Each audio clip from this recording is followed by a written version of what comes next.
Height और distance के सवालों से डरते हैं या आपको हाइट और डिस्टेंस के सवाल को देख के फ्रस्ट्रेशन होता है।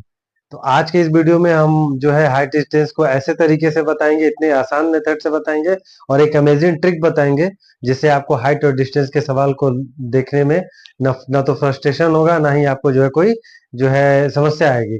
तो आज का ये वीडियो पूरा देखिएगा तो भी आपको हाइट डिस्टेंस का सारा प्रॉब्लम दूर हो जाएगा, सारी टेंशन दूर हो जाएगी। तो चलिए स्टार्ट करते हैं आज का वीडियो जिसमें आपको हाइट डिस्टेंस की ढेर सारी अमेजिंग ट्रिक्स आपको देखने को मिलेगी। तो चलिए स्टार्ट करते हैं हम आज का वीडियो। हाइट और डियर स्टूडेंट्स, सबसे पहले हम ये समझते हैं कि हाइट और डिस्टेंस के क्वेश्चंस में आपको प्रॉब्लम कहाँ होती है।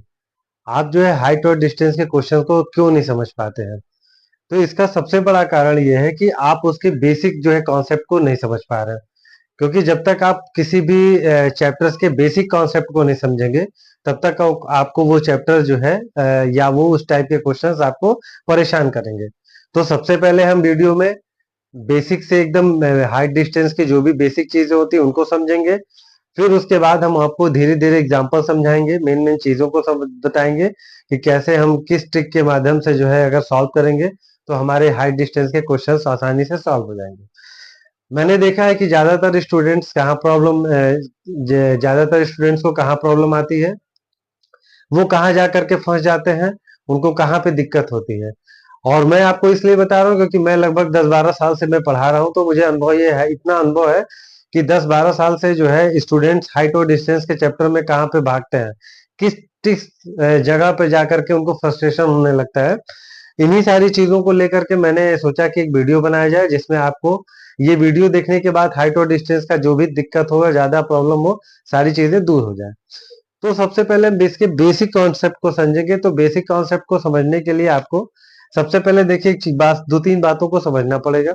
उसके लिए देखिए मैं आपको दो तीन एग्जांपल बोर्ड पे समझाऊंगा, तो आप मैं थोड़ा कंसंट्रेट होकर के बोर्ड पे समझिएगा तो आपको चीजें समझ में आएंगी।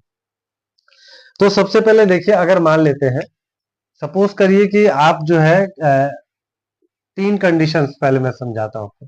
मैं आपको तीन कंडीशन समझाऊंगा, ठीक है। दो कंडीशन समझाऊंगा। दो कंडीशन में आपका पहला होगा, जैसे सपोज करिए कि आप जो है, आप जैसे देखिए आपने खेतों में टावर लगे हुए देखे होंगे या आपके घर के आसपास टावर लगे होंगे या कोई ऊंची बिल्डिंग होगी, कोई भी चीज ऐसी बिल्डिंग होगी। तो सपोज करिए कि ये मान लीजिए मैंने एक बिल्डिंग बना दी, ये कोई बिल्डिंग है, ठीक है, ये बिल्डिंग है, ये मैंने कोई बिल्डिंग बना दी ऐसे, ठीक है। यहाँ पर एक जो है, इस बिल्डिंग पे एक आदमी ऐसे यहाँ पे, या मान लेते हैं इस बिल्डिंग का एकदम टॉप का सिरा, ये टॉप है, और एक आदमी जो है यहाँ पे खड़ा है, ठीक है, एक आदमी यहाँ पे है। तो इस आदमी को जब बिल्डिंग का टॉप देखना होगा तो कहाँ देखेगा। तो देखिए, जब भी हम किसी चीज को ऊपर की तरफ देखते हैं तो हमारी आई लाइन की आई ऑफ साइड कहाँ होती है, ऊपर की तरफ होती है। जैसे अगर मैं अभी उस दीवार की तरफ देख रहा हूँ तो हमारी यहाँ कहाँ देख रही है, ऊपर की तरफ देख रही है, ठीक है। तो इसी तरह जब ये कोई आदमी किसी ऊपर से देखता है तो हम मान लेते हैं इस लाइन को, अगर इसके टॉप से ऐसे मिला देते हैं, ठीक है, ये टॉप को मिला देते हैं, तो इस लाइन को हम लोग कहते हैं line of site. Line of site, दृष्टि आय, मतलब जिस जो लाइन हमारी आंखों से उसके टॉप को मिला रही है उसको लाइन ऑफ साइट कहा जाता है, ठीक है। अब देखिए, अब हमारी आंखें इसके टॉप को देख रही है। उसके बाद एक और लाइन हम लोग खींचते हैं, इससे यहाँ पे एकदम सीधे हॉरिजेंटल लाइन ऐसे इसको खींच देते हैं हम लोग, ठीक है।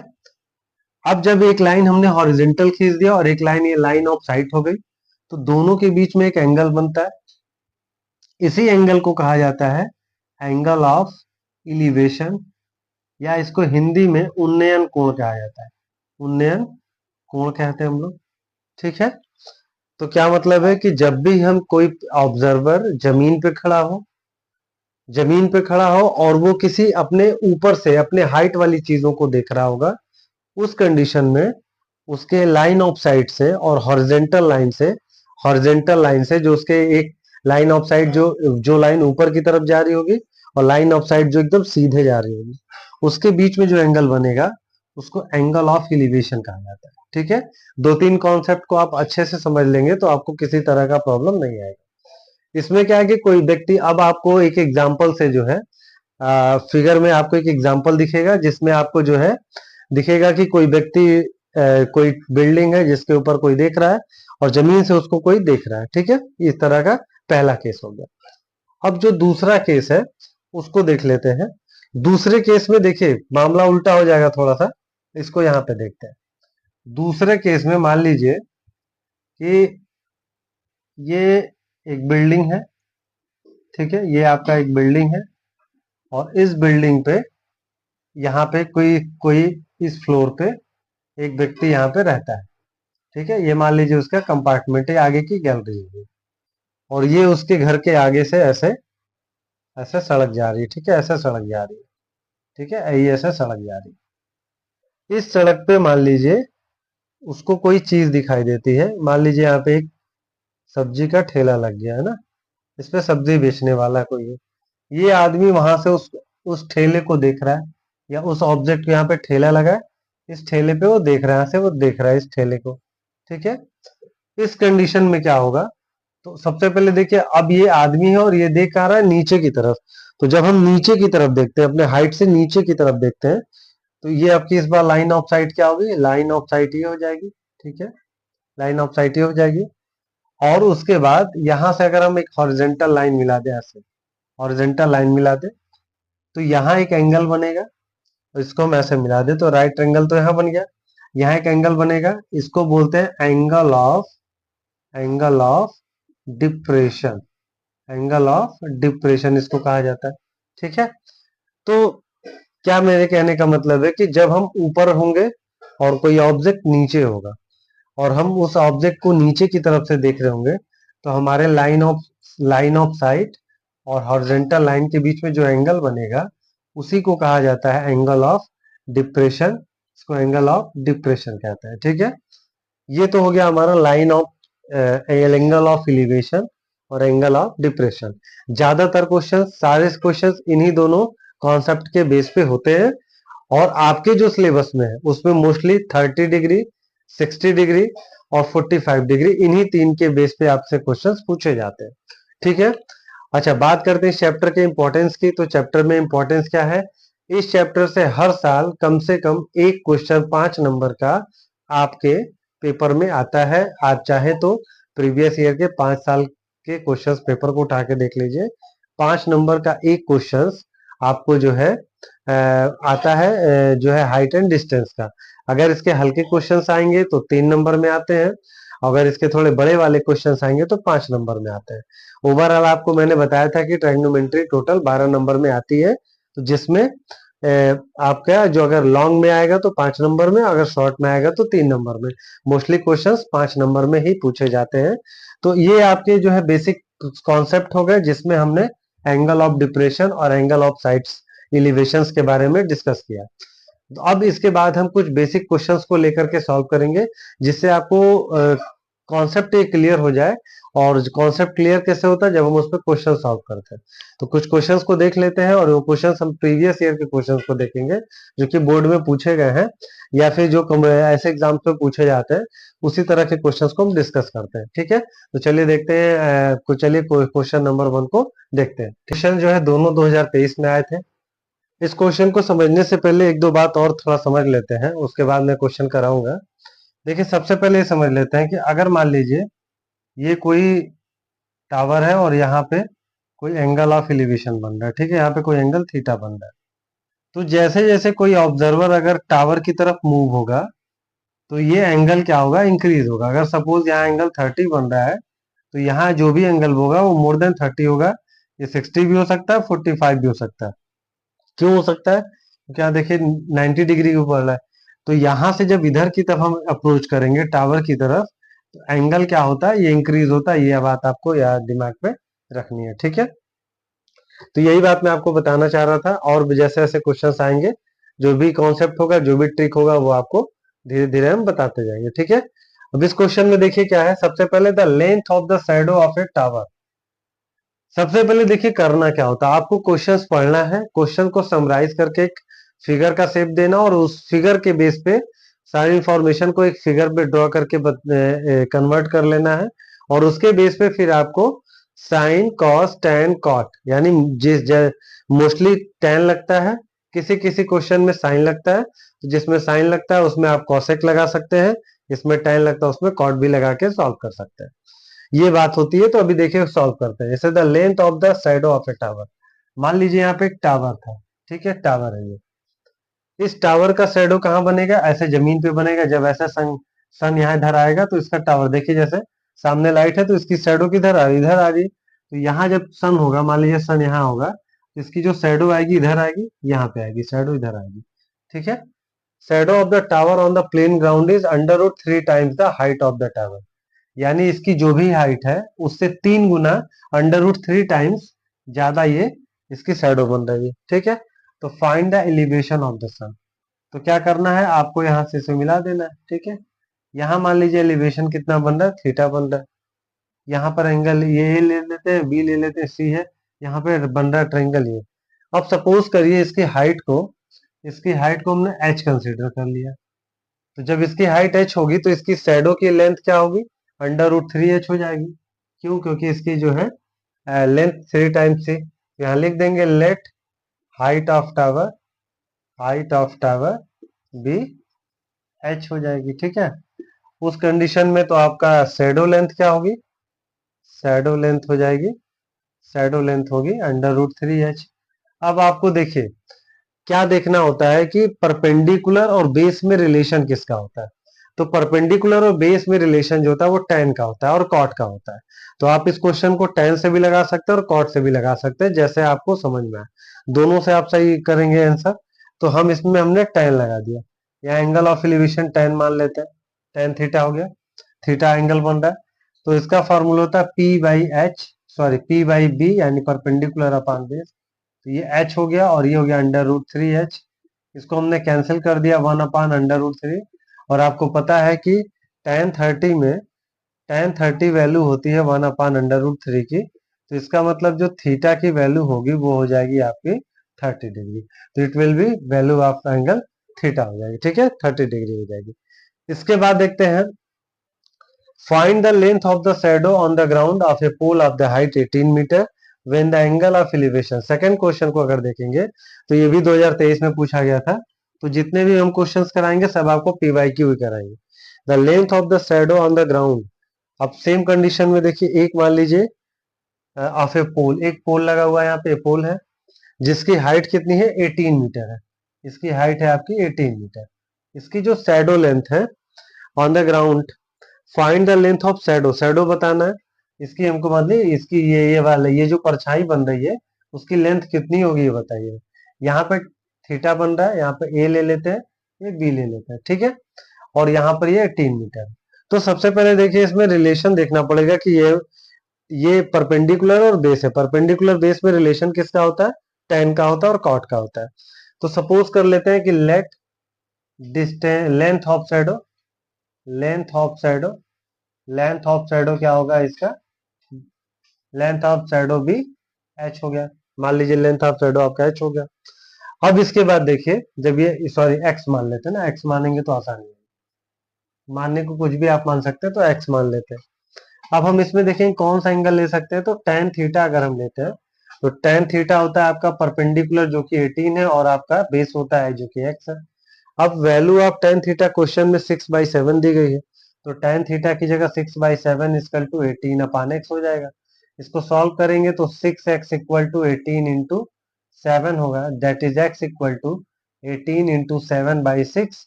इसको कैंसिल कर देंगे तो कितना आ जाएगा? 21। यानी जो शैडो की लेंथ होगी वो आपका 21 मीटर होगी, ठीक है। तो उम्मीद है कि आप जो है क्वेश्चन से आपको ये समझ में आ रहा होगा कि आपको करना क्या है। पहला चीज फिगर आपको बनाना है, फिगर के बेस पे एंगल ऑफ एलिवेशन दिखा देना है। उस इंफॉर्मेशन के बेस पे आपको tan लगेगा कि cot लगेगा, जो भी आप लगाना चाहते हैं उसको आप लगा करके क्वेश्चंस को सॉल्व कर सकते हैं, ठीक है। तो अब हम आगे जो है और भी क्वेश्चंस को देखते हैं। तो चलिए देखते हैं नेक्स्ट क्वेश्चन, अब किस तरह के क्वेश्चंस हमको और मिलते हैं, ठीक है। क्वेश्चंस और काफी इंपॉर्टेंट क्वेश्चंस है। 2022 सीबीएसई के सैंपल पेपर में क्वेश्चन था। तो कहने का मतलब देखिए क्वेश्चन क्या है उसको समझ लेते हैं और ऐसे क्वेश्चंस कैसे सॉल्व करेंगे। पहले क्वेश्चन का नेचर समझते हैं। ए बॉय 1.5 मीटर टॉल, एक लड़का जो कि एक एक 1.7 मीटर लंबा है, standing on a horizontal ground, जो कि एक जमीन पे खड़ा है, 50 metre away from the building, building से 50 मीटर दूरी पे खड़ा है। The angle of elevation on the top of the building from his eyes is 60, calculate the height of the building. तो देखिए नॉर्मली इस क्वेश्चन में क्या डिफरेंस है वो समझते हैं। सबसे पहले ये देखिए, कुछ क्वेश्चंस में आपसे कहेगा कि जमीन पे कोई पॉइंट है, ऑब्जर्वेशन पॉइंट जमीन पे है।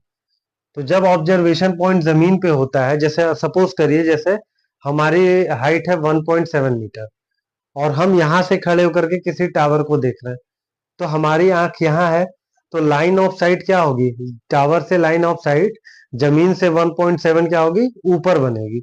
ठीक है। अगर वही चीज लाइन ऑफ साइट अगर जमीन पे किसी पॉइंट पे होती, मान लीजिए जमीन पे हम लोग कोई खूटा गाड़ खूटा लगा देते उस पे, वहां से उस पे अगर हम ऑब्जेक्ट वहां से अगर ये एंगल ऑफ एलिवेशन नापते, तो उस कंडीशन में हाइट को हम लोग नहीं कंसिडर करते। लेकिन यहाँ पे जब बॉयज की लेंथ 1.7 मीटर दी गई है, तो उस कंडीशन में आपको क्या करना होगा, उस कंडीशन में आपको जो है क्या करना होगा उसको आप समझिए। तो सबसे पहले देखिए, मान लीजिए हमने एक फिगर ड्रॉ किया, इसमें एक बिल्डिंग है, ये हमने आपके के लिए बिल्डिंग बना दी, ये बिल्डिंग हो गई। ठीक है, ये बिल्डिंग हो गई। अब कह रहा है कोई 1.7 मीटर लंबा लड़का, तो ये थोड़ा सा यहाँ पे हम आपको समझाने के लिए एक, मान लीजिए एक लड़का खड़ा है यहाँ पे। ठीक है, ये हो गया लड़का। ठीक है, यहाँ पे वो खड़ा है, तो इसकी जो लाइन ऑफ साइट है यहाँ से सपोज करिए, और ये टावर का टॉप है, इसको हम ऐसे ज्वाइन कर रहे हैं, यहाँ से देखिए ऐसे इसके एक्सिस पे टावर के टॉप को ज्वाइन कर दिए। ठीक है, इसके बाद यहाँ से ये हो गई line of site, line of site हो गई, लाइन ऑफ साइट हो गई है। उसके बाद इसके यहाँ से एक अगर हॉरिजेंटल लाइन खींचेंगे, तो देखिए एक ऐसी लाइन खींचेगी, ऐसे ऐसे एक हॉरिजेंटल लाइन खींचेगी, और इसको हम ऐसे ऐसे करके मिला लेंगे। ठीक है, अब यहाँ पे जो एंगल ऑफ एलिवेशन बन रहा है वो कितना बन रहा है, 60 डिग्री बन रहा है उसके आंख का। ठीक है, तो आपको बताना है कि बिल्डिंग की हाइट क्या होगी। तो सपोज करिए कि बिल्डिंग की हाइट हमने क्या मान लिया, एच मान लिया। ये लड़के की हाइट कितनी थी, 1.7 मीटर थी, तो ये डिस्टेंस भी कितना होगा, 1। और ये वाली डिस्टेंस कितनी है, 50 मीटर है, क्योंकि बिल्डिंग से 50 मीटर था, तो ये भी बिल्डिंग से कितना होगा, 50 मीटर होगा। ठीक है, ये हो गया। अब थोड़ा सा अगर इस क्वेश्चंस को थोड़ा सा और आपको फिगर क्लियर बना के समझा दे, तो देखिए इसको कैसे करना होगा, बस एक मिनट समझते हैं। ये तो मैंने आपको ऐसे ही इमेज बना के समझाया है। अब एक इसका जो कैलकुलेशन वाला इमेज होगा, कैसे उसको बनाएंगे उसको आप देख लीजिए, उसके बाद आपको क्वेश्चन सॉल्व करा। तो देखिए यहाँ पे हम मारेंगे, एक आपकी बिल्डिंग है, यहाँ पे 1.7 मीटर का एक लड़का है। ठीक है, ये डिस्टेंस कितनी है, 50 मीटर है। अब यहाँ से एंगल ऑफ ऑब्जेक्ट, यहाँ से टॉप पे जो एंगल बन रहा है वो कितना बन रहा है, 60 डिग्री बन रहा है। ये हो गया आपका 60 डिग्री। ये इसकी हाइट कितनी है, 1.7 मीटर, तो ये भी क्या होगा, 1.7 मीटर। ठीक है, ये टोटल हाइट को हम लोग h मान लेते हैं, तो ये वाली हाइट हो जाएगी h माइनस 1.7 मीटर। ठीक है, अब इसके कुछ नाम लिख लेते हैं, a, यहाँ पे b ले लेते हैं, यहाँ पे c ले लेंगे। ठीक है, तो सबसे पहले मान लेंगे let height of building, height of building, height of building क्या मानेंगे हम, height of building equal to हो जाएगा h मीटर, मान लिया हमने h मीटर। तो height of, and height of boys कितना था, हाइट ऑफ बॉय है 1.7 मीटर, तो लिखेंगे length BC equal to, BC क्या हो जाएगा आपका, h माइनस 7 मीटर हो जाएगा। ठीक है, अब उसी तरह AB क्या होगा, AB भी लिख लेते हैं, AB आपके कितने हैं, 50 मीटर है। ठीक है, ट्रायंगल कौन सा लेंगे, ट्रायंगल लेंगे इन ट्रायंगल ABC, क्या लगाएंगे, देखिए ये आपकी हाइट है और ये आपका यानी परपेंडिकुलर अपॉन बेस, तो tan 60 इक्वल टू क्या लगेगा, tan 60 का जब फॉर्मूला लगाएंगे तो ये आपका हो जाएगा h minus 7 upon 50 equal to, अब ये हो गया tan 60 की वैल्यू क्या होती है, √3 होती है, h माइनस 7 अपॉन 50। अगर इसको क्रॉस मल्टीप्लाई करें हम तो क्या आएगा आंसर, तो h माइनस 7 इक्वल टू 50 √3, उसके बाद h इक्वल टू हो गया 50 √3 प्लस 7। अब √3 की वैल्यू देखिए क्या होती है, √3 इक्वल टू होता है 1.73। तो हमको करना होगा यहाँ पे मल्टीप्लाई 1.73 से और उसमें 7 ऐड करना होगा। तो 5 तिया 15 हो गया, और उसके बाद 5 सत्ते 35, एक 36, 3 और 5 एकम 5 3 8, एक जीरो बढ़ा दिए और प्लस 7, 1.7, सॉरी यहाँ पे 1.7 था, ये था आपका 1.7, यहाँ पर हो गया आपका 1.7 तो 86.5 में हमने जोड़ दिया 1.7, तो इसका आंसर आ गया 88.2। ठीक है, तो इसका फाइनल आंसर आएगा 88.2 मीटर। ये इसका फाइनल आंसर होगा। ठीक है, तो मेरा इसमें ये समझाने का आपको कॉन्सेप्ट था कि जब भी कोई लड़के का क्वेश्चन आएगा जो उसकी लेंथ दी गई होगी, तो उस बिल्डिंग की हाइट से उतना माइनस करके फिर आप एंगल ऑफ एलिवेशन का फिगर बनाएंगे, तो आपका ये क्वेश्चन का कॉन्सेप्ट क्लियर हो जाएगा। ठीक है, अब देखते हैं नेक्स्ट टाइप का क्वेश्चन जो आपके एग्जाम्स में पूछा जाता है। From the top of a 7 metre high building the angle of elevation of a top of a cable tower is 60। इसको इतने इतने इंफॉर्मेशन को देखे कैसे समझ। एक 7 मीटर ऊंची बिल्डिंग है, इसके सामने एक कोई केबल टावर है। ठीक है, अब कह रहे ये तो ये बिल्डिंग की हाइट कितनी है, 7 मीटर। ठीक है, ये 7 मीटर, ये मेन लाइन है। The angle of elevation top of a cable tower is 60। तो इस यहां से इसके टॉप को मिलाने पर एंगल ऑफ एलिवेशन कितना बन रहा है, 60 डिग्री बन रहा है। ठीक है, and angle of depression of its foot, ये टावर का फुट है, तो एंगल ऑफ डिप्रेशन यहां से क्या बनेगा, एस को मिला देंगे, ये बन रहा है 30 डिग्री। ठीक है, and determine the height of the tower from the building. ठीक है, ये डिटरमाइन करना है कि इसकी ये आपको ये डिटरमाइन करना है कि इसकी जो है बिल्ड ये इस टावर की हाइट क्या है। तो अगर हम इसको थोड़ा सा क्लियर कर लें, ए बी सी डी और ई मान लेते हैं। ठीक है, तो ये क्वेश्चन है, देखिए एंगल ऑफ डिप्रेशन बन रहा है, तो यहाँ जब 30 बन रहा है, इसका अल्टरनेट यहाँ 30 बनेगा। ठीक है, तो सबसे पहले करना क्या होगा, सबसे पहले मान लेते हैं टावर, केबल टावर की हाइट हो गई h। तो देखिए ये 7 है, तो इतना भी क्या होगा, 7 हो जाएगा। ये भी क्या होगा आपका 7 मीटर हो जाएगा। ठीक है, ये दो चीजें 7 मीटर हो गई। तो अब ये वाला पोर्शन क्या होगा, ये वाला जो इतना पोर्शन होगा वो h-7 हो जाएगा। तो सबसे पहले इस चीज को लिखते हैं, सोल्यूशन देखते हैं। इसका सोल्यूशन में लिखेंगे let height of cable tower is be h metre मान लिया। तो इसका मतलब अब होगा ई, तो हम यहाँ पे लिख देते हैं डी इक्वल टू हो गया h-7 मीटर। ठीक है, सबसे पहले ट्रायंगल कौन सा लेते हैं, तो देखिए ट्रायंगल हम ले लेते हैं ए ट्रायंगल ए बी सी, इस ट्रायंगल को लेते हैं। इन ट्रायंगल का हमने ले लिया ए बी सी। कॉन्सेप्ट क्या लगाएंगे, ये थीटा बन रहा है, ये आपको हाइट पता है, तो हमने लगा दिया tan30 इक्वल टू हो जाएगा A B upon B C. तो ए बी का वैल्यू 7 मीटर है और इसकी भी वैल्यू बी सी है। ये 1/√3 होगा और ये 7/BC होगा। तो BC इक्वल टू क्या हो गया आपका 7√3 मीटर, यानी ये आ गया आपका 7√3 मीटर। ठीक है, ये आ गया आपका BC आ गया। अब जब ये BC होगा, ये इतना होगा, तो ये भी कितना होगा 7√3 मीटर होगा। तो अब जो ट्रायंगल लेंगे वो ट्रायंगल होगा ADE। इस ट्रायंगल में अगर हम tan 60 लगाते हैं तो क्या होगा, तो ये परपेंडिकुलर है और ये बेस है, तो ये हो जाएगा आपका h-7/7√3।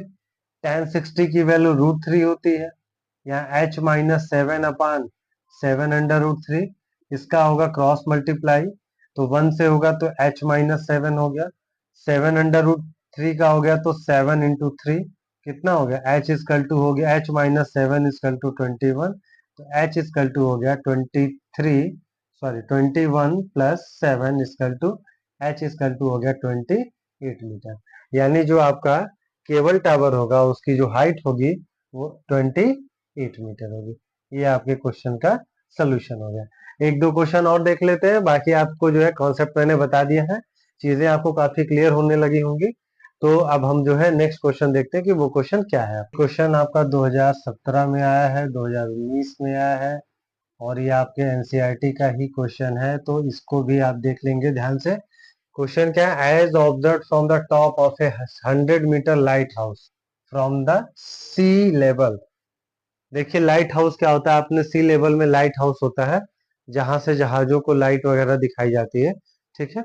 तो यहाँ से जो है जहाजों को जो है इंडिकेट किया जाता है, या फिर जैसे आप देखे होंगे ऊंचे ऊंचे बंकर्स होते हैं उसमें लाइट लगी होती है, तो वो लाइट लाइट हाउस उस टाइप का होता है। तो लाइट हाउस जो होता है वो एक सी लेवल से 100 मीटर ऊंचा है। तो एक हम बना लेते हैं, मान लीजिए लाइट हाउस है, तो ये जमीन से कितना मीटर, सी लेवल से आपका 100 मीटर ऊंचा है, ठीक है। अब angle of depression of two ship of 30 and 45। तो यहाँ पर देखिए दो जहाज है, एक जहाज यहाँ है और एक जहाज मान लीजिए यहाँ पे है, दो जहाज। तो पहले जहाज का जो एंगल ऑफ डिप्रेशन है कितना है, इसको पहले हम मिला लेते हैं, इसकी हॉरिजॉन्टल लाइन को हमने मिला लिया। तो जो पहले जहाज का एंगल ऑफ डिप्रेशन है कितना है, 30 डिग्री है, तो हमने यहाँ पे 30 डिग्री लिख लिया। उसके बाद दूसरे जहाज का जो एंगल ऑफ डिप्रेशन है वो 45 है, तो ये वाला जो पूरा एंगल बनेगा कितना बनेगा, 45 बनेगा, ठीक है। अब इस क्वेश्चन में आपका एक जहाज यहाँ पे है और एक जहाज यहाँ है, इसी जहाज के डिस्टेंस को वो पूछ रहा है। तो ये डिस्टेंस हमने x कंसिडर कर लिया और ये डिस्टेंस हमने y कंसिडर कर लिया, ठीक है। ए बी सी, यहाँ पे सी लिख दिया, यहाँ पे डी लिख दिया, ठीक है।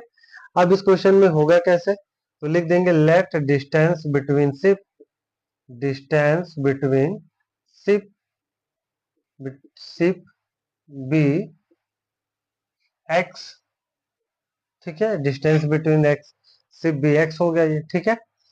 अब इस कंडीशन में सबसे पहले ट्रायंगल कौन सा लेंगे, in triangle A C D.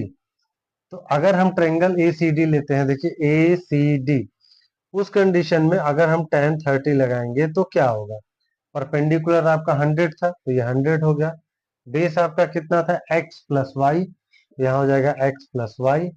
तो tan 30 की वैल्यू होती है 1/103, तो 100/x प्लस वाई। तो अगर यहाँ से क्रॉस मल्टीप्लाई करेंगे तो x plus y equal to हो गया 100√3 हो गया, ठीक है। ये हो गया इक्वेशन नंबर फर्स्ट। अब आ जाते हैं इस वाले ट्रायंगल में, तो इस ट्रायंगल को लिखेंगे in triangle B C D. B C D में tan 45 लगा देते हैं, तो tan 45 होगा तो 100/y होगा। tan 45 की वैल्यू 1/1 होती है, तो 100/y that is y equal to हो गया 100 मीटर, ठीक है। y 100 मीटर हो गया, हमको चाहिए x की वैल्यू, तो y की वैल्यू को x में पुट कर देते हैं, तो x प्लस 100 इक्वल टू 100√3।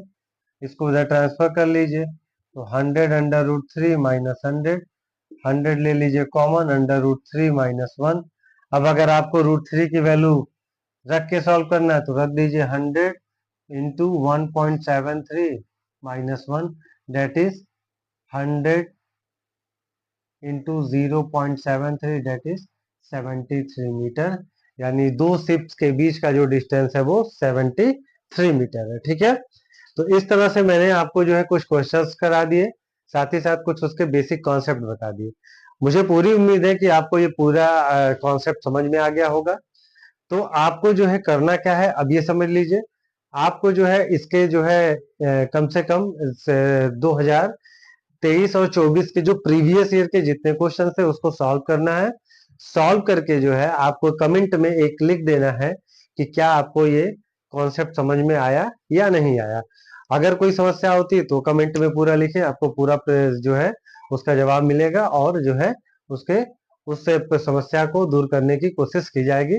तो मिलते हैं किसी नेक्स्ट वीडियो में एक नए जो है मैथ्स के एक नए और अमेजिंग वीडियो के लिए। तब तक के लिए आप वीडियो एंजॉय करिए